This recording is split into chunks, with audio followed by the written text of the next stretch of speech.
Part 1. The ocean was a black body of water that mirrored the sky above it. The moon was a vibrant white eyeball, beaming into the dark water and making the sand of the beach glow luminescent and strange. She took a swig out of the plastic bottle, feeling a burn rise up, bile in her throat. It was very quiet, except for the ocean, which howled like angry wind. She remembered that howling, the crashing of waves against waves. The pier was a bridge stopping at a point, beyond sight, comprehension.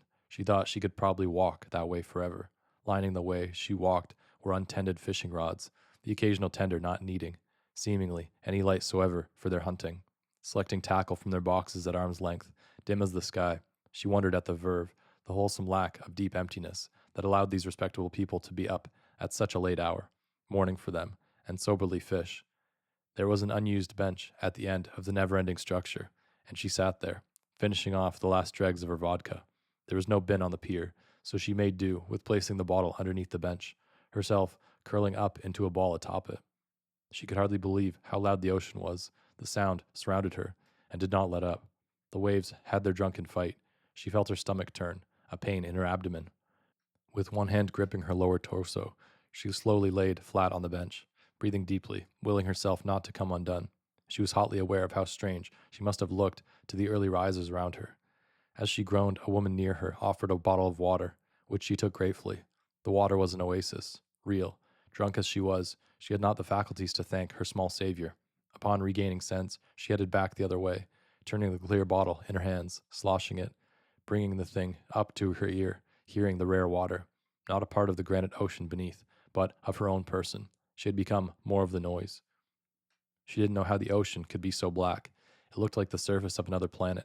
She could fall in and be lost forever, the waves devouring her until the world above forgot all about her. She looked into the water and took another drink, feeling almost hypnotized by the icy splashing of the dark waves underneath her. The moon, reflected in the waves to her left, was a cloudy spoon of sugar, melting into the warming coffee of the sky. The clouds themselves, barely visible currents of milk. Dawn was coming soon. The first hills of light from the sun were just barely visible on the ocean's horizon, though the moon was still high, and the water reflected nothing of the growing sunrise. With new light coming, her drunkenness became, at least in part, a hangover. She eventually fished out some dark glasses from her inner jacket pocket as the light created shadow everywhere. Cafes were closed, but after some dozen minutes of walking, she came across one which was open and serving food. Sitting down tired her beyond words, and she felt she could not possibly rise. A coffee was brought to her, later a croissant. She had not the composure to so much as smile at the lady serving her. She drank the coffee, hot, with furtive stabs at first, but soon drank it deeply, it cooling in the cold sea wind, her regaining life and control as it became a part of her. The food was picked apart, chewed. It left her hungry still. She poured a water jug into her nearly empty bottle and, after a handful of deep breaths, left the joint. After divining nothing from the stars above, she realized she did not know what direction she was to head in order to find the motel. She opened her phone and searched, simply motel, hoping to recognize the one her family was staying at by the shape of nearby roads, pictures of the motel's face. She could not glean anything in the way of direction from her search, and so decided to head towards the only motel in a walkable distance that didn't have any photos online. From one moment to the next, puppeteered, she stumbled her way into subtle familiarity, a street name, a Chinese place, a unique interchange, and knew, when she saw the sign of the motel, that it was it, what she was looking for. The key was in her purse, which she fished out of her handbag and loudly opened the room door. Her son was supine, sleeping, her husband as well. The room was dark. She didn't turn on any lights, standing there a minute, letting her eyes adjust to the adornment of gray. She snaked her way into the bathroom, looked in the mirror. She was haggard, hair a mess, purple under her eyes, white skin pallid in the harsh light. She wanted, more than anything, to leave her family, take the car and go. She wondered at the idea, like a child at the thought of play. She turned the bathroom light off and sneaked into bed. In her head, visions of disappearing, the roar of the waves. Part 2. Her husband, who was a writer, sat at his desk typing out words, throwing out the majority of his paper, as his typewriter printed line after line of errors, false starts, echoes of the previously written infecting the tenuous sanity of his prose. He kept finding ways of repeating the lines. She was a queen, and this was her court, and woe betide anyone who dared challenge her rule. Throughout his recent work, which was largely manic drivel, driven by a frankly disturbing obsession with high society social etiquette, All his novels, be they crime/mystery, YA/romance, fantasy/romance, found a way of focusing at all times on the extremely high class and non-poor nature of the present characters, repeating often, for example, with each step, she exuded X, where X equals a vague subset of synonyms for richness. For example, grace, sophistication, superiority. Generally, his work was wholly unreadable, but his books, however trite, undeserving, out of touch, proved to be mildly good sellers.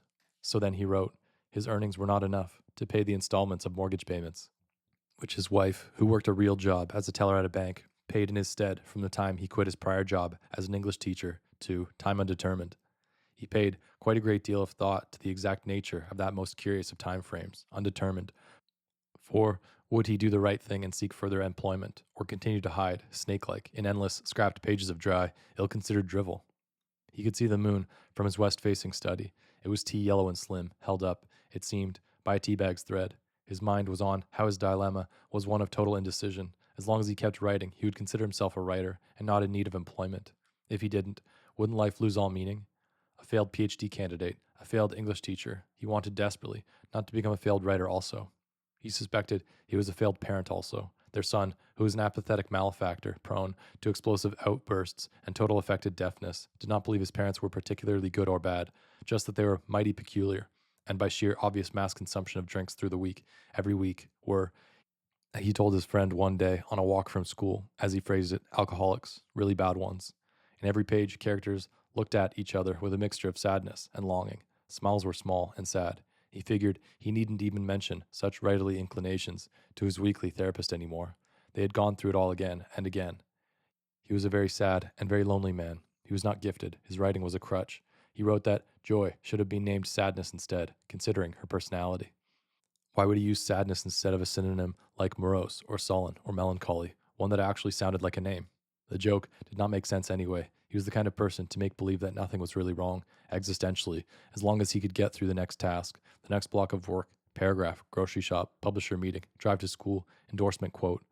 As long as he felt he was accomplishing something, he was. He busied himself. He spent days ignoring his wife, his son, working, driving places, writing things down all the while. His study had no lock, but it was understood, implicitly, his family was not to enter, ever.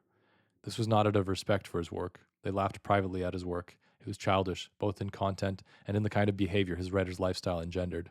They didn't enter because it was irritating to talk to him while he was working, because he would snap and only half listen to you anyway, and so the path of least resistance became not to ask or tell him anything for long stretches of time. His wife went to their bed and woke up hours before he, so they spoke extremely rarely. They ate dinner without him. Part 3. It was late, and their son had taken his notebook to a nearby park, something he did often, to write beneath the white lamppost posted over the cool grass. He sat writing poems. The cover of his book had images of superheroes, fighting. He liked to hide in his childhood. Maybe liked is wrong here. He did it in disregard to any feelings he might have, his circumstances, his mother's puzzlement at how sharp a boy he was, how much he knew, the words he would write, and read to her, words which had to have come from some exquisite turning of cogs in a mind too advanced for anyone, it seemed, let alone one so close. To peer in, pick apart and know, some perspective, that of a man, not a boy, looking down from on high, from a time advanced from now, but which made her stare in disbelief when he would impart on her some revelation a film or book caused in him, something powerful, related in the quick cadence of long familiarity and vague boredom, and then go on to talk about his friends, who were still children, who did stupid things, who shared nothing of his immense spark, his clever eyes. He wrote how pitiful it would be to sit and watch a tree, growing from its roots, knowing the only truth, that circles telling age do not show up on page. Any wood on which we write can only be read in light.